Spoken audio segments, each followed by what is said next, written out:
दोस्तों, अगर आपका हो रहा है जेएसओ का कट ऑफ क्लियर और सोच रहे हैं कि स्टैटिस्टिक्स की तैयारी कहां से करें, तो बता दूं मैं फुल स्कोर ऐप पे आपके लिए लेके आ रहा हूं स्टैटिस्टिक्स का कंप्लीट कोर्स। ठीक, पूरा बढ़िया से एकदम डिटेल में अच्छे से प्रीवियस ईयर क्वेश्चंस के साथ साथ समझेंगे सारी चीजें। ठीक, और इस बार जेएसओ की पोस्ट तो पक्की करके ही मानेंगे। ठीक है, तो अगर आप सोच रहे हैं कि यार क्या मतलब कहीं ऐसा तो नहीं होगा कि इस बार जॉब मिलेगी नहीं मिलेगी, पिछले बार थोड़े नंबरों से रह गई थी और एक गोल्डन अपॉर्चुनिटी, इतना बढ़िया प्री का स्कोर है, तो तैयारी शुरू कर दीजिए जेएसओ की। उसमें वेट इस बार लेट और वेट नहीं करना है आपको। ठीक है, इस बार नौकरी ले ही लेनी है। ठीक, तो डाउनलोड करिए फुल स्कोर ऐप और ज्वाइन करिए जेएसओ का कोर्स, और इस बार जेएसओ बन के ही मानना है। ठीक, तो आइए दोस्तों, एक छोटा सा टॉपिक आपके साथ डिस्कस करता हूं, रिलेटिव मेजर्स ऑफ डिस्पर्शन की। दोस्तों, डिस्पर्शन निकालने के हमारे पास ढेर सारे मेथड्स हैं, ढेर सारे तरीके हैं। अच्छा, एक छोटी सी बात, मान लीजिए कि मैंने अगर आपसे बोला कि यार मेरे पास बहुत सारा डेटा है, वेट है बच्चों का, एक क्लास के बच्चों का वेट है किलोग्राम में, तो मैं मीन जब निकालूंगा तो वो भी किस में आएगा दोस्तों, वो भी आ जाएगा किलोग्राम में, और स्टैंडर्ड डेविएशन निकालूंगा जो कि डिस्पर्शन निकालने का तरीका है, तो वो भी आएगा किलोग्राम में। स्टैंडर्ड डेविएशन की बात पिछली क्लास में आपसे हुई थी। अब मैंने क्या किया दोस्तों, कुछ डेटा था जो रुपीज में था, उसका स्टैंडर्ड डेविएशन निकाला तो वो तो रुपीज में आएगा, वो आ गया 30 रुपीज। और मैंने कुछ डेटा था जो किलोग्राम में था, उसका स्टैंडर्ड डेविएशन निकाला तो वो 5 किलोग्राम आ गया। अब मैं अगर आपसे पूछूं कि क्या हम इन दोनों को कंपेयर कर सकते हैं, आप कहोगे नहीं कर सकते, एक किलोग्राम में है एक रुपीज में है, कैसे करें। ठीक, एब्सोल्यूट वैल्यू है दोनों की, तो जहां भी डेटा जो भी स्टैंडर्ड डेविएशन के तरीके हैं जो आपको एब्सोल्यूट वैल्यू देते हैं दोस्तों, वहां पे हम फिर कंपेयर नहीं कर सकते। तो ये आती है प्रॉब्लम। इस प्रॉब्लम को खत्म करने के लिए हमारे जो स्टैटिस्टिक्स के विद्वान थे, उन्होंने रिलेटिव मेजर्स निकाले, रिलेटिव तरीके निकाले डिस्पर्शन कैलकुलेट करने के, रिलेटिव मेजर्स ऑफ डिस्पर्शन। ठीक, आज समझेंगे डिटेल में इस टॉपिक को। आइए चलिए स्टार्ट करता हूं आपके साथ। और जी हां, अगर सोच रहे हैं एनरोल करने का और अभी तक एनरोल नहीं किया है तो एनरोल करिए फटाफट, फुल स्कोर ऐप डाउनलोड करिए और स्टार्ट करिए अपनी तैयारी जेएसओ की। लगातार पीछे हमने AAO में इतिहास रच रखा है, AIR 1, 4, 6, 8, 9, 12, और यही इस बार जेएसओ में भी करना है। ठीक, तो आइए चलिए दोस्तों टॉपिक देखते हैं जरा। रिलेटिव मेजर्स ऑफ डिस्पर्शन पढ़ रहे हैं हम। सबसे पहले इसमें बात करेंगे कोएफिशिएंट ऑफ रेंज की। रेंज निकालना, रेंज कैसे निकालते हैं? रेंज निकालने के लिए सीधा सा तरीका है भैया कि लार्जेस्ट वैल्यू में से स्मॉलेस्ट वैल्यू माइनस कर दो, ये हो जाता है आपका रेंज। लेकिन कोएफिशिएंट ऑफ रेंज निकालना होगा तो largest minus smallest upon largest plus smallest करेंगे। ये दे देगा आपको डेसिमल फ्रैक्शन जिसमें भी दे दे। अगर इसी को परसेंटेज में निकालना है तो इनटू 100 कर देंगे। अच्छा, हम क्या करेंगे, अब ये समझा हमने थोड़ा सा रेंज। आइए कुछ प्रीवियस ईयर क्वेश्चन करते हैं, फिर आगे बढ़ेंगे, कुछ और मेथड्स देखेंगे, प्रीवियस ईयर क्वेश्चंस करेंगे, समझेंगे कि आफ्टर ऑल पेपर पूछता क्या है। तो ये है दोस्तों हमारा पहला क्वेश्चन, 2017 में पूछा गया। कहा कि कोएफिशिएंट ऑफ रेंज आप कैलकुलेट करो। ये दे दिया डेटा। मैंने कहा भैया कोएफिशिएंट ऑफ रेंज का जो फॉर्मूला है वो है largest minus smallest upon largest plus smallest. बहुत सिंपल फॉर्मूला। मैंने कहा 9 - 3 6 होगा और 9 + 3 12। मैंने कहा यार 0.5 आ जाएगा अगर मुझे फ्रैक्शनल वैल्यू चाहिए, डेसिमल वैल्यू चाहिए। और अगर प्यारे बच्चे मुझसे परसेंटेज में पूछेंगे तो 100 से मल्टीप्लाई कर दूंगा। यहाँ पे देख रहे हैं आप, यहाँ पे वैल्यू दी है आपको 50, तो 100 से मल्टीप्लाई किया 50%। ये आ गया हमारा कोएफिशिएंट ऑफ रेंज, कैलकुलेट किया, कर लिया हमने। आइए चलिए अगला क्वेश्चन देखते हैं। अब यहां पे जो डेटा था दोस्तों, ये अनग्रुप्ड डेटा था, सीधे 3, 6, 6, 8, 9 दे दिया था, आपने रेंज निकाल दिया। ये डेटा थोड़ा अलग है, ये भी 2017 में पूछा। क्या कहता है? कहता है जी आइटम है ये और फ्रीक्वेंसी यहां दे रखी है। ठीक, अब मुझे बताओ कोएफिशिएंट ऑफ रेंज। मैंने कहा भैया मुझे तो ये फॉर्मूला पता है, largest minus smallest upon largest plus smallest, लेकिन मैं किस में लगाऊं, ये वाले को लार्जेस्ट स्मॉलेस्ट लूं या नीचे वाले को? तो कंफ्यूज होना ही नहीं है। फ्रीक्वेंसी का मतलब होता है बारंबारता। ये हमारा आइटम, मेन आइटम दोस्तों ये है। अब देखिए 10 आपका जो डेटा है उसमें 10 कितनी बार आया, 5 बार आया, ये 5 ये बता रहा है, फ्रीक्वेंसी ये बता रही है। 20 कितनी बार आया, 63 बार आया, फ्रीक्वेंसी आपकी क्या बताती है, कितनी बार चीज आई। ठीक है, तो ये जो फ्रीक्वेंसी है ये हमारे किसी काम की नहीं है, ये हमारे रेंज या कोएफिशिएंट ऑफ रेंज कैलकुलेट करते वक्त यहाँ पे किसी काम की, हमें सीधा अपने डेटा देखना है। अब देखेंगे हम largest minus smallest, 22 minus 12 minus 10 upon 22 plus 10। प्यारे बच्चे अगर आप देखेंगे ध्यान से तो 12/32, 12/32, और इसको आप कैंसिल करेंगे, 4 3 12, 3/8। मैथ्स के स्टूडेंट हैं आप लोग, जानते हैं 1/8 12.5%, 12.5% देता है, 3/8 37.5% देगा। तो अगर मुझे वैल्यू चाहिए परसेंटेज में नहीं फ्रैक्शन में तो 0.375 हो जाएगा, है ना, 0.375 हो जाएगा। ये हो जाएगा प्यारे बच्चे हमारा आंसर सी। ठीक, क्लियर। चलते हैं आइए अगले क्वेश्चन की तरफ, अगला देखते हैं। तो भैया ये थे हमारे 2 क्वेश्चन। अब इसने क्या किया, थोड़ा सा बड़ा सा डेटा दे दिया, घुमाने की तैयारी कर रहा है, को देखते हैं जरा। कहता है for the series of the following observations, ये जो ऑब्जर्वेशन दी है, the coefficient of range leads to which of the following conclusion, हमें बताना है। ये 3 तरह की सीरीज दी है, सेकंड, फर्स्ट और थर्ड। कहते हैं कि जो कोएफिशिएंट ऑफ रेंज है उससे क्या कंक्लूजन ड्रॉ करें, देखेंगे। आइए एक काम करते हैं, सबसे पहले तो हमें कोएफिशिएंट ऑफ रेंज निकालना तो पड़ेगा, आइए निकालते हैं। फॉर्मूला आपको पता है दोस्तों, largest minus smallest upon largest plus smallest.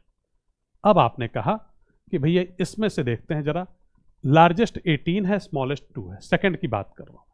18 minus 2 कर देंगे दोस्तों, 16 आ जाएगा, और 18 प्लस 2 20, 16/20 या 8/10 या 0.8 दे देगा। ठीक है भाई, ठीक। अब फर्स्ट पे आ जाइए, फर्स्ट पे आ जाइए, ये देखेंगे प्यारे बच्चे सबसे बड़ा नंबर 7 है, लार्जेस्ट माइनस स्मॉलेस्ट 7 माइनस 2 देगा 5, और लार्जेस्ट प्लस स्मॉलेस्ट 9 देगा। 1/9 1/9 11.11% आपको देता था मैथ्स में, तो 5/9 55.55%, और अगर मैं इसको डेसिमल में लिखूं तो 0.55 लिख दूंगा। ठीक है, ठीक है भाई, ये हमारी हो गई फर्स्ट वैल्यू, ये हो गई थी सेकंड ऊपर वाले की। थर्ड पे आते हैं दोस्तों, देखिए जरा इसको ध्यान से, लार्जेस्ट 12 है, smallest 1, 12 minus 1 is 11, and 12 plus 1 कितना होगा, लार्जेस्ट प्लस स्मॉलेस्ट 13। चलिए 13 से डिवाइड करते हैं, 13 8 104, 13 9 117, 0.8 आ गया, 104 है ना।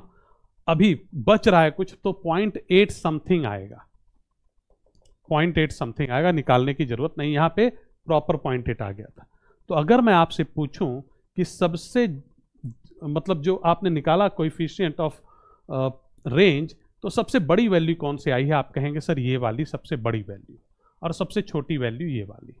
अब समझिए, जिसका कोएफिशिएंट ऑफ रेंज बहुत बड़ा है, रेंज मतलब लार्जेस्ट माइनस स्मॉलेस्ट आपने किया, तो मतलब न्यूमरेटर बड़ा, मतलब लार्जेस्ट माइनस स्मॉलेस्ट का गैप बहुत बड़ा। अगर गैप बहुत बड़ा है तो इसका मतलब सीधी सी बात है भैया कि वो बहुत ज़्यादा डिस्पर्स्ड है, वो डेटा बहुत ज़्यादा फैला हुआ है। उस डेटा का हमें ये बात समझनी पड़ेगी कि बहुत ज़्यादा फैलाव है उसका, वो बहुत ज़्यादा इनकंसिस्टेंट डेटा है।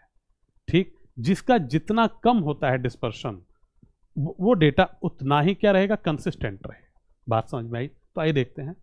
Third series has greatest dispersion, third series का सबसे ज़्यादा हमें वैल्यू मिली थी, तो ऑब्वियसली आंसर बिल्कुल सही है, A is the correct answer.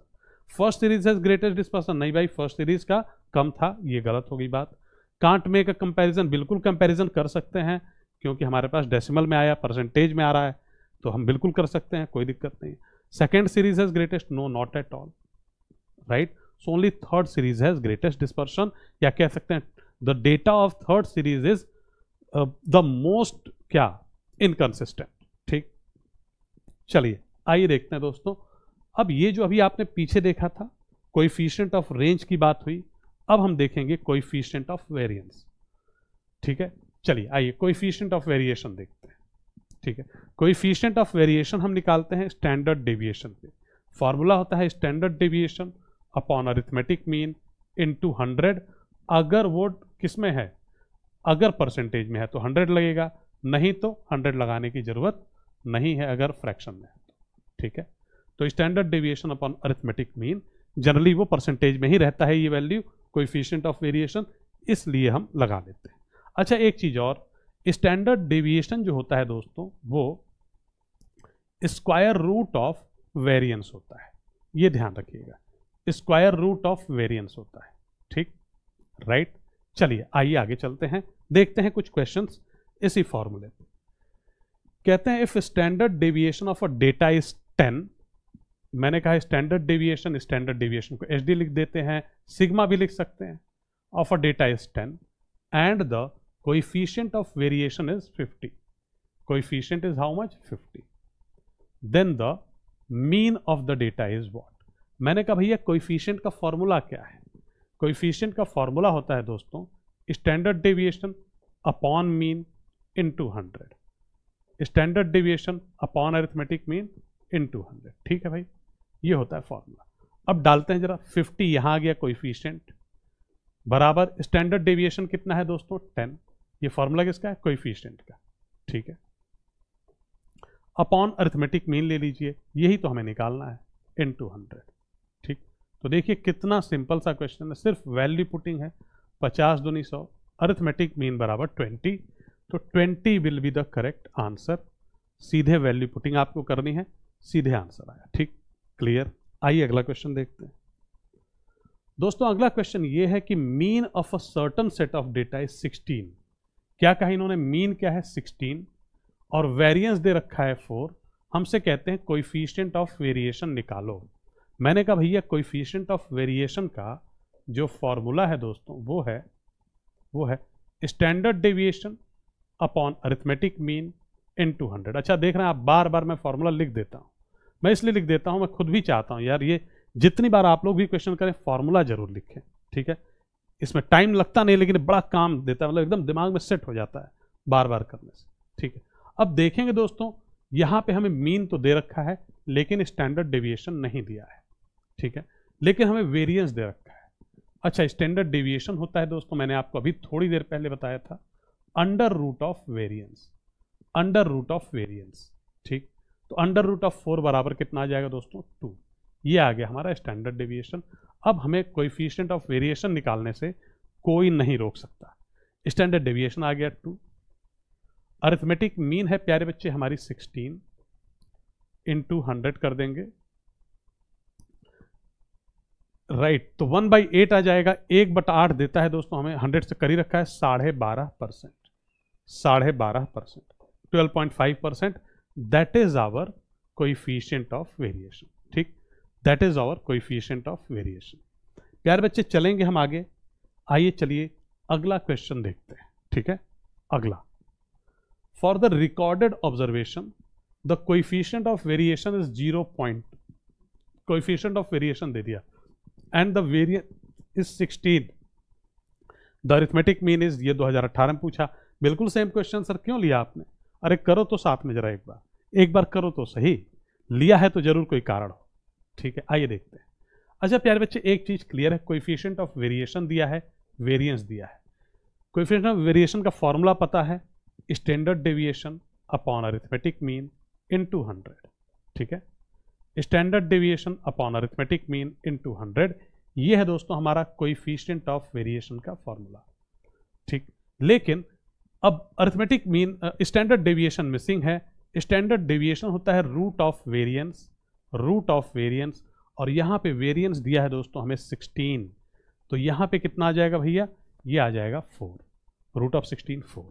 ठीक, अरिथमेटिक मीन हमें नहीं दिया, तो चलिए वैल्यू पुट करिए, ये कितना है 0.2 बराबर standard deviation 4 upon arithmetic mean ले लेंगे इनटू 100। ठीक, 400/0.2 ले जाएंगे तो और बढ़ेगा वो, कोई भी वैल्यू यार मैच नहीं कर रही है, कोई भी वैल्यू क्या हो रहा है दोस्तों? मैच नहीं कर रही है। ठीक, तो मतलब भैया कहीं ना कहीं या तो क्वेश्चन गलत है या तो हम गलत हैं। ठीक, तो दोस्तों यहां पे एक बात अभी जो मैंने आपसे बार बार बोली थी, उसी वजह से ये छोटी सी मिस्टेक हो रही है, और एसएससी ने भी बड़े जानबूझ के बड़ा प्यारा क्वेश्चन पिक किया। ठीक है, अगर आपने ध्यान दिया होगा तो समझ गए होंगे कहाँ गलती हो रही आपको दिया है कोएफिशिएंट ऑफ वेरिएशन 0.2 बराबर standard deviation upon arithmetic mean into 100। Into 100 कब लगाते हैं दोस्तों? जब हमें वैल्यू परसेंटेज में चाहिए। यहाँ पे कोएफिशिएंट ऑफ वेरिएशन की जो वैल्यू है वो परसेंटेज में नहीं, वो तो डेसिमल में है।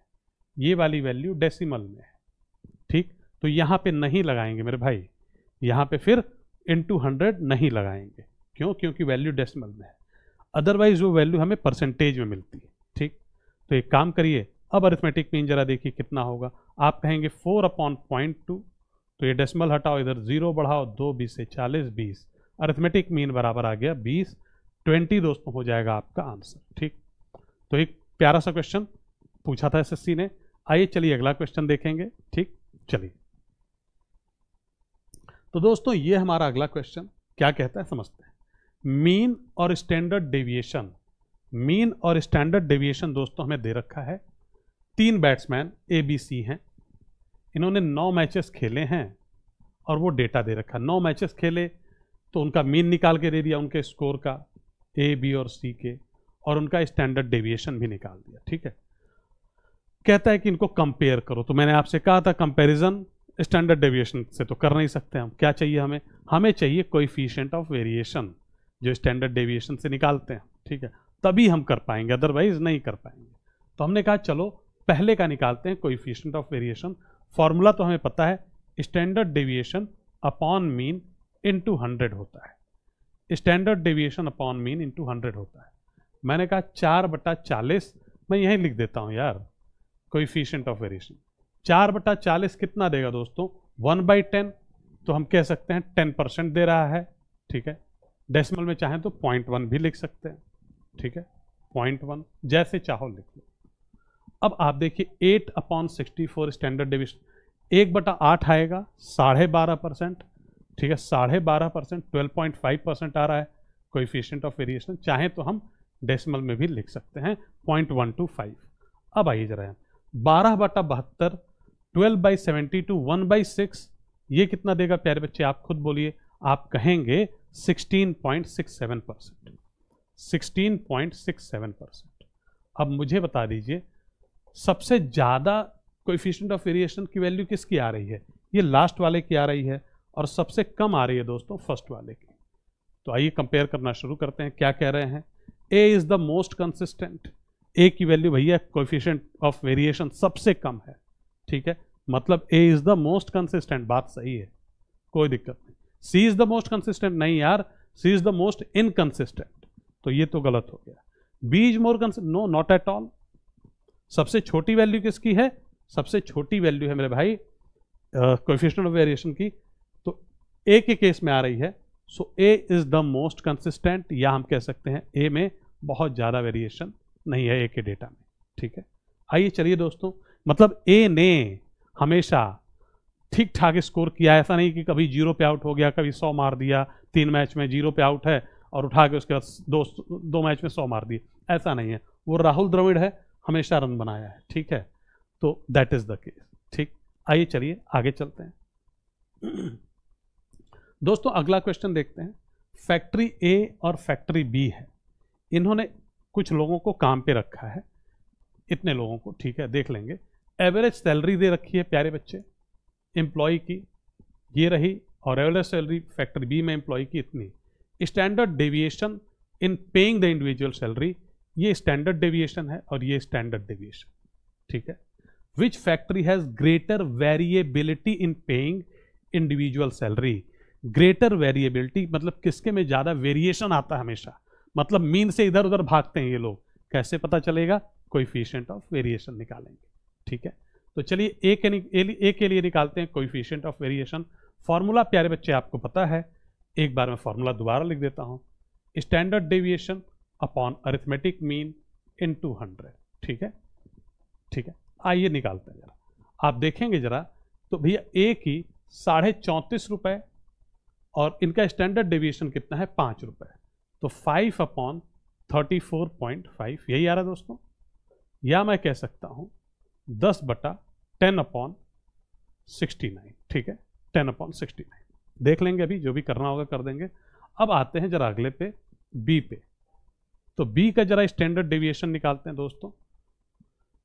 बी का कोएफिशिएंट ऑफ वेरिएशन निकालते हैं। स्टैंडर्ड डेविएशन तो दिया है 4.5 रुपया, 4.5 रुपया, और यहां से आपको मिलता है 28.5।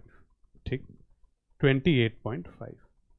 तो आप चाहो तो दोनों को डबल कर दो, 9/57, 9/57, 10/69, 9/57। अभी भी कंफ्यूजन है कि कौन बड़ा है। मुझे तो लग रहा है भैया कि बी बड़ा है, लेकिन अगर कंफ्यूजन हो थोड़ा सा तो एक काम कर सकते हैं, दोनों में 69 और 57 से मल्टीप्लाई कर दें। ये बातें आप लोग, ये बच्चों वाली बातें आप जानते हो, सिर्फ 57 से ही कर सकते थे, इसको हटा सकते थे, लेकिन अब कर दिया तो कर दिया। ये बच्चों वाली चीज़ें हैं, छोटी छोटी, आप लोग खुद ही हाई स्कोरर हैं प्री में, तो ये सारी चीज़ें समझते हैं। 570 ये आ गया, और 9 9 81, 1 8 9 6 54 8 62 621।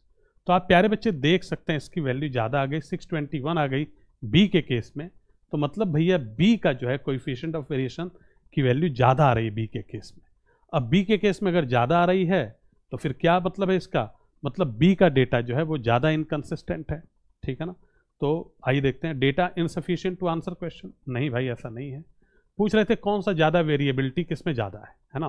तो हम कहेंगे बी में ज़्यादा है वेरिएबिलिटी, बी में ज़्यादा वेरिएबिलिटी है। ठीक है, मतलब उन्होंने जो एवरेज ये दिया है ना, इन्होंने जो एवरेज वेजेस, हो सकता है किसी का एवरेज वेजेस 10 पाउंड ही हो और किसी का एवरेज वेज 100 पाउंड हो, मतलब वो वेरिएबिलिटी बी में ज़्यादा मिलेगी रेदर देन ए के कंपैरिजन में। ए में कम मिलेगी थोड़ी, बी में उससे ज़्यादा। ठीक है, ये है बात। मतलब जो समता की भावना रखी गई है पेमेंट में, वो बी के कंपैरिजन में ए में ज़्यादा रखी गई है। ठीक है, हो सकता है ए में भी कम हो, लेकिन बी के रिलेटिव ए में ज़्यादा है। ठीक, तो प्यारे बच्चे ये जो अभी बात हुई आपसे, अभी जो आपने बात की, ये हमने देखा कोएफिशिएंट ऑफ वेरिएशन। अब हम चलेंगे, अब हम देखेंगे कोएफिशिएंट ऑफ क्वार्टाइल डेविएशन। ठीक है, कोएफिशिएंट ऑफ क्वार्टाइल डेविएशन। ठीक, इसके लिए सबसे जरूरी एक चीज़, अभी जो पीछे आप पढ़ रहे थे वो मीन, मीडियन, मोड वगैरह से आप फेमिलियर हैं, इसको समझने के लिए थोड़ा सा आपको क्वार्टाइल की भी फेमिलियरिटी होनी चाहिए। है तो बहुत अच्छी बात है, नहीं है तो थोड़ा सा पेन होगा, समझ लेंगे। ठीक, तो दोस्तों अगर क्वार्टाइल डेविएशन मुझे निकालना है, सिर्फ क्वार्टाइल डेविएशन, सिर्फ क्वार्टाइल डेविएशन, तो उसका फॉर्मूला होता है अपर quartile minus lower quartile divided by 2, Q3 minus Q1 divided by 2। लेकिन हमें यहाँ पे कोएफिशिएंट ऑफ क्वार्टाइल डेविएशन निकालना है, तो हमने क्या किया, Q3 माइनस Q1 वही चीज अपॉन Q3 प्लस Q1 कर दिया नीचे, Q3 minus Q1 upon Q3 plus Q1। तो ये है कोएफिशिएंट ऑफ क्वार्टाइल डेविएशन। आइए देखते हैं जरा क्वेश्चन। दोस्तों कह रहा है इसमें कि पहला, दूसरा और तीसरा क्वार्टाइल डिस्ट्रीब्यूशन जो दिया आपको 24, 42 और 72 दिया है, तो आपसे कहता है क्वार्टाइल डेविएशन निकाल दो। ठीक, 2020 में पूछा गया। अब मैंने कहा यार ये है Q1 क्वार्टाइल 1, ये है Q2 क्वार्टाइल 2, ये है Q3 क्वार्टाइल 3। इसमें बहुत ज़्यादा कंफ्यूज मत होना ये क्वार्टाइल नाम सुन के, अगर आपने पहली बार सुना है तो। ठीक है, पढ़ा होगा 11th 12th में, या फिर ठीक अगर स्टैटिस्टिक्स ली है उसके बाद तो डेफिनेटली पढ़ा होगा। ठीक, तो टाइम हो गया होगा लंबा, इसलिए थोड़ा सा भूल रहा हूँ। ये मीडियन का ही भाई है, छोटा भाई। ठीक है, एक्चुअली ये तो मीडियन ही है Q2। खैर वो बातें यहाँ पे नहीं करेंगे, अभी क्वेश्चन देखते हैं। क्वार्टाइल डेविएशन निकालना है दोस्तों। क्या फॉर्मूला मैंने आपको बताया? मैंने आपसे कहा Q3 minus Q1 by 2। Quartile deviation होता है दोस्तों Q3 माइनस Q1 बाई 2। क्या आएगा भाई इससे? आप कहेंगे 72 माइनस 24, वो आ जाएगा 48 बाई 2। 48 बाई 2 प्यारे बच्चे मिल जाएगा आपको 24।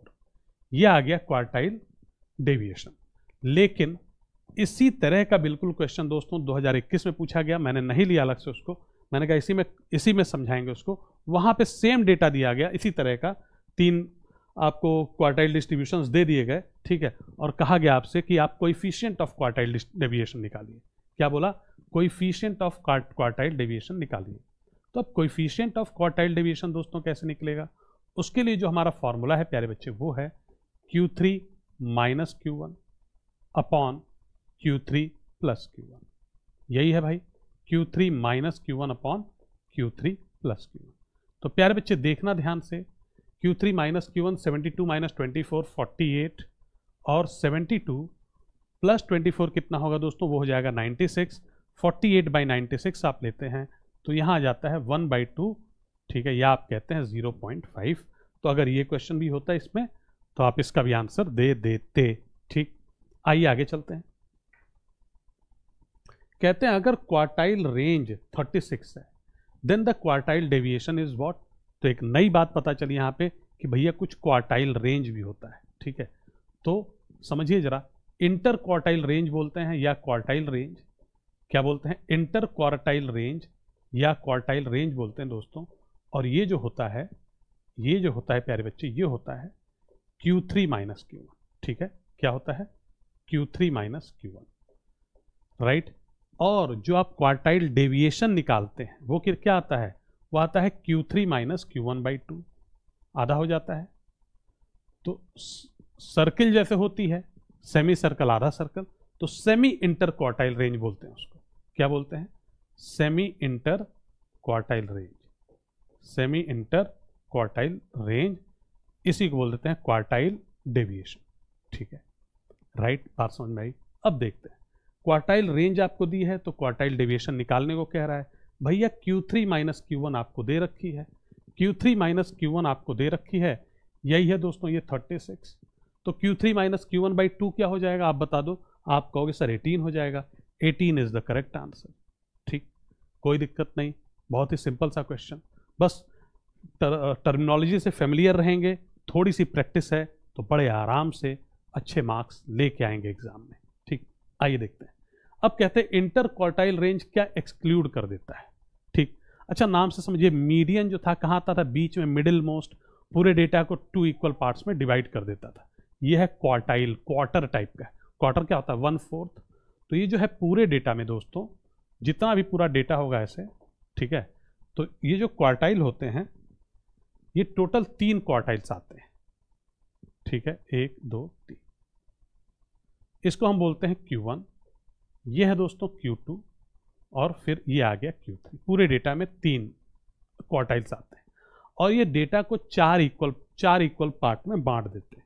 ठीक है, को 1 क्वार्टर, 2 क्वार्टर, 3 क्वार्टर, 4 क्वार्टर। तो आप कह सकते हैं 25% डेटा दोस्तों यहां पे होता है, यहां तक।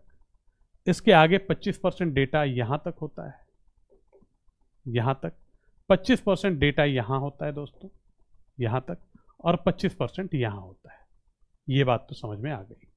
अब देखते हैं इंटर क्वार्टाइल रेंज क्या एक्सक्लूड कर देता है। अभी आपसे बात हुई थी पीछे, इंटर क्वार्टाइल रेंज, यहां पे आपने फॉर्मूला देखा था Q3 minus Q1। Inter quartile range क्या होती है दोस्तों, वो होती है Q3 से Q1 तक को कवर करेगी। Q3 माइनस Q1 मतलब इंटर क्वार्टाइल रेंज जो है प्यारे बच्चे, वो कवर करता है यहां से यहां तक। ठीक है, यहां से यहां तक Q3 माइनस Q1 उसने यहां तक कवर कर लिया। ठीक, तो बचा क्या क्या, ये 25% बच गया पहले वाला, और ये 25% बच गया बाद वाला। 50% डेटा को इंटर क्वार्टाइल रेंज कवर कर लेता है और बाकी का 50% डेटा बच जाता है। तो आप बताइए इंटर क्वार्टाइल रेंज एक्सक्लूड कितनी वैल्यूज को करता है, 50% वैल्यूज को एक्सक्लूड कर देता है। 50% को इंक्लूड करता है, 50% को एक्सक्लूड। क्लियर, बात समझ में आ गई। आइए चलिए आगे चलते हैं। अगला क्वेश्चन है, if the sum of lower and upper quartile is 6। Sum of lower and upper quartile, इसका मतलब Q1 lower quartile is what, lower quartile is दोस्तों Q1।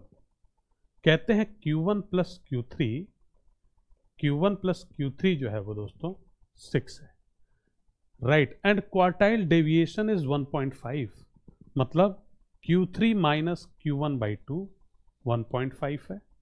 Q3 माइनस Q1/2 प्यारे बच्चे 1.5 है। तो यहीं से मैं कह सकता हूं कि इसको हटाते हैं, Q3 माइनस Q1 जो है दोस्तों वो 3 है। ठीक, बात समझ में आ गई।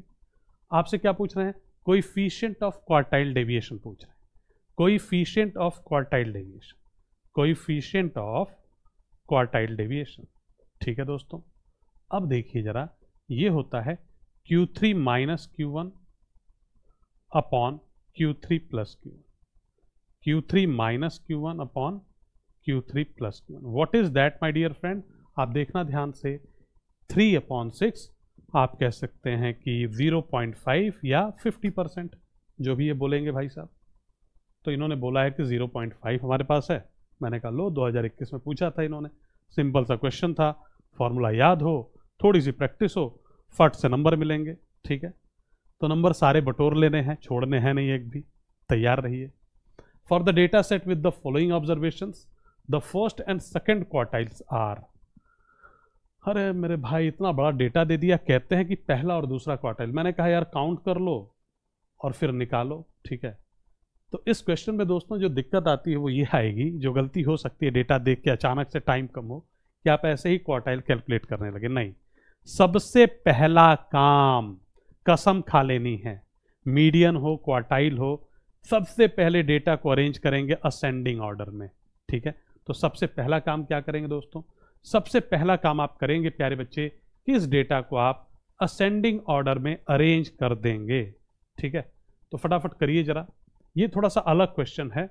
अभी तक जो आप पढ़ रहे थे, आपने देखा कोएफिशिएंट निकाल रहे थे, लेकिन ये कोएफिशिएंट का क्वेश्चन नहीं है, ये सीधा सीधा हमें क्वार्टाइल निकालना है। कोएफिशिएंट तो निकाल सकते हैं, Q1 और Q3 आ गए तो कोई दिक्कत नहीं है, लेकिन समझते हैं जरा इस क्वेश्चन को। सबसे पहले डेटा को अरेंज कर देंगे। 16 सबसे छोटा नंबर है ना, 16 गया। इसके बाद दोस्तों 19 1, 19 2, ठीक है, 19 19, ठीक। इसके बाद प्यारे बच्चे क्या आ रहा है? 21 1 2 और 3, 1 2 ओहो और 3, ठीक। आगे चलते हैं।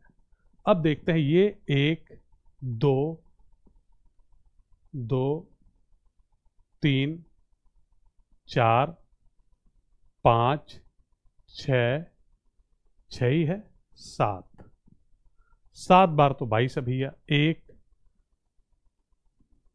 2 3 4 5 6 7, वाह जी वाह, 7 बार 22। अब 23 1 1 2 3,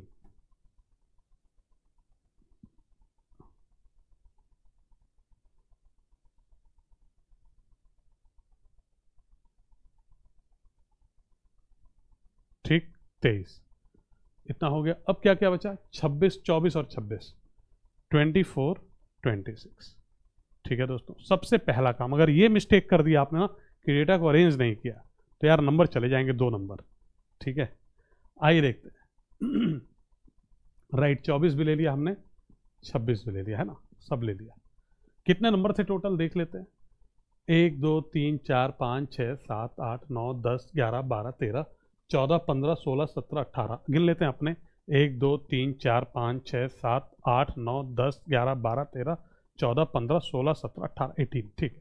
अब दोस्तों हमें निकालना है फर्स्ट और सेकंड क्वार्टाइल। तो Q1 का फॉर्मूला क्या है प्यारे बच्चे, मुझे कोई बताएगा? Q1 का फॉर्मूला क्या है? मैंने कहा भैया Q1 का फॉर्मूला होता है n+1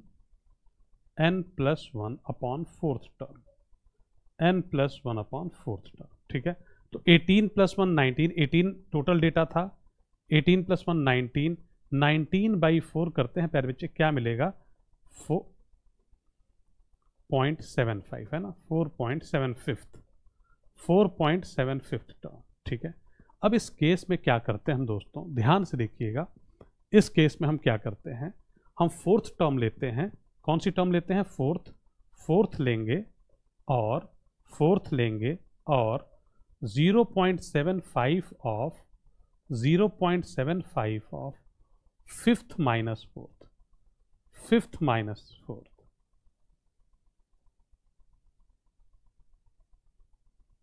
ठीक है, 0.75 ऑफ फिफ्थ माइनस फोर्थ।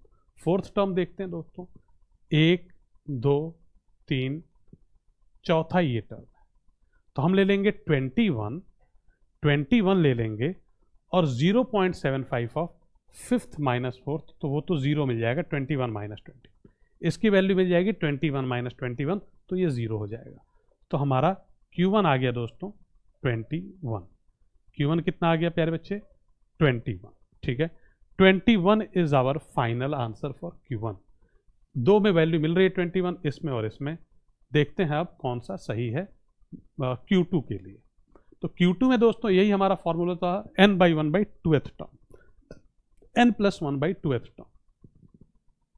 आप चाहो तो मीडियन का फॉर्मूला Q2 के लिए यूज कर सकते हो, क्योंकि Q2 आपका मीडियन भी है। n+1/2th टर्म, टोटल कितने टर्म थे? 18, 1 19, 19/2, 19/2। आप कहेंगे 9.5 है ना, तो 9th टर्म लेंगे। ये सीख लीजिए, यही क्वार्टाइल में ही फॉर्मूला हम यूज करते हैं। 9th टर्म लिया प्लस 0.5 लगाते हैं, 10th में से 9th को माइनस कर देते हैं, अगर मैं क्वार्टाइल वाले फॉर्मूले से चलूं तो। अदरवाइज मैं मीडियन बीच वाला भी वो ले सकता था कि टोटल 18 टर्म्स हैं, तो 9वां और 10वां टर्म का आधा हाफ कर दिया ना, अरिथमेटिक मीन निकाल दिया, वो कर सकते थे। ये देख लीजिए, अभी ये बहुत ही काम की चीज़ है। तो अब दोस्तों हमें 9वां टर्म खोजना है। 1 2 3 4 5 6 7 8 9वां टर्म दोस्तों मिला 22। 9वां टर्म मिला 22। अब हम लेंगे दोस्तों 0.5। अब किस में से किसको माइनस करें? 10वें टर्म में से, 10वां भी 22 है, 10वें में से 9वें को माइनस करने पे 0 आएगा। तो भैया यहाँ पे कोई मतलब है नहीं। तो हमारा फाइनल आंसर दोस्तों आ गया 22 Q2 के लिए। Q2 के लिए आ गया 22। So this one is our correct answer. ठीक, this one is our correct answer. ठीक है दोस्तों, बात समझ में आ गई? I hope it is clear.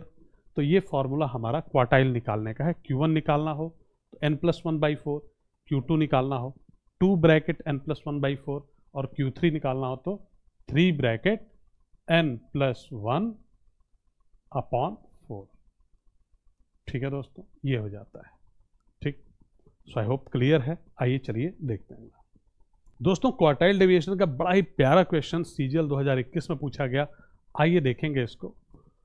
ठीक, वैसे क्वेश्चन में कोएफिशिएंट ऑफ क्वार्टाइल डेविएशन पूछ नहीं रहा है, सिर्फ आपसे पूछ रहा है क्वार्टाइल, आपको क्वार्टाइल डेविएशन निकालना है। लेकिन है बहुत प्यारा क्वेश्चन। अगर मैं आपसे प्यारे बच्चे फॉर्मूले की बात करूं तो आप कहेंगे क्वार्टाइल डेविएशन बराबर Q3 माइनस Q1/2। यही क्वार्टाइल डेविएशन बराबर Q3 माइनस Q1/2। ठीक, मैंने कहा ठीक है भैया, हमें दिया क्या है? थर्ड क्वार्टाइल दे रखा है, Q3 दे रखा है, वो है 9.5। दोस्तों ये हमारी Q3 9.5। मैंने कहा ओके। अब हमें चाहिए Q1। तो Q1 के लिए थोड़ी ही देर पहले आपसे मैंने फॉर्मूला डिस्कस किया था। Q1 का फॉर्मूला था दोस्तों n+1/4 टर्म, n+1/4 टर्म। आइए देखते हैं। तो Q1 की अगर मैं आपसे बात करूं प्यारे बच्चे, आइए Q1 निकालते हैं। Q1 निकालते हैं। आइए, आप कहेंगे n+1/4 टर्म। टोटल टर्म कितनी है यहाँ पे प्यारे बच्चे, आप बताइए। आप कहते हैं कि 1 2 3 4, 4 1 5, 5/4। 4 टर्म्स हैं टोटल, 4 + 1 5। 5/4 कितना होगा भाई? 1.25 टर्म। 1.25 मतलब क्या है इसका? मतलब फर्स्ट टर्म आपको लेना है। फर्स्ट टर्म क्या है? 7। फर्स्ट टर्म आपको लेना है, उसमें ऐड करना है 0.25। ठीक है, 0.25 सेकेंड माइनस फर्स्ट, और यहीं पे कर देंगे आप लोग गलती। ठीक है, सबसे बड़ी गलती क्या करेंगे कि डेटा को आपने अरेंज नहीं किया असेंडिंग ऑर्डर या डिसेंडिंग ऑर्डर में। वैसे असेंडिंग में ही करना है आपको, डिसेंडिंग के चक्कर में मत पड़िएगा। डिसेंडिंग से भी आंसर निकाल सकते हैं आप, लेकिन वैज्ञानिक नहीं बनना, साइंटिस्ट नहीं बनना, सिर्फ नंबर्स लेने हमको, है ना। तो सबसे पहला काम ये था, नहीं तो यही हो जाती गलती। अभी 10-7 करते, सारा गुड़ गोबर। ठीक है, तो अब क्या करना है दोस्तों? 0.25 आया। अब देखिए, हमें सेकंड माइनस फर्स्ट करना है। 1.25 आया था, 1.25 term. Second minus first, second भी 7 है, फर्स्ट भी 7 है। 7 - 7 मिलेगा 0। तो हमारा दोस्तों आ गया Q1 7। ठीक है, हमारा Q1 आ गया प्यारे बच्चे 7। ठीक, क्लियर, बात समझ में आई। और Q3 हमको ऑलरेडी दे ही रखा है, तो अब हमारा सारा काम हो गया। मैंने कहा क्वार्टाइल डेविएशन मुझे बता दो। आप कहोगे क्वार्टाइल डेविएशन बराबर Q3 माइनस Q1/2 है। Q3 है 9.5, 9.5 में से 7 जाएगा तो बचेगा 2.5। Q3 क्या है दोस्तों? 9.5, 9.5 में से 7 गया बटा 2.5, 2.5/2 1.25, 2.5/2 1.25। तो आप कहते हैं कि भैया ये है answer, D is the right answer in this case. ठीक, क्लियर है? आइए देखते हैं जरा। तो मिलते हैं फिर क्लास में फुल स्कोर ऐप पे। ठीक, करते हैं और भी बहुत सारी क्लासेस, पूरा इस बार बहुत तगड़ा स्कोर करना है जेएसओ के पेपर में। Thank you everyone, have a nice day, bye.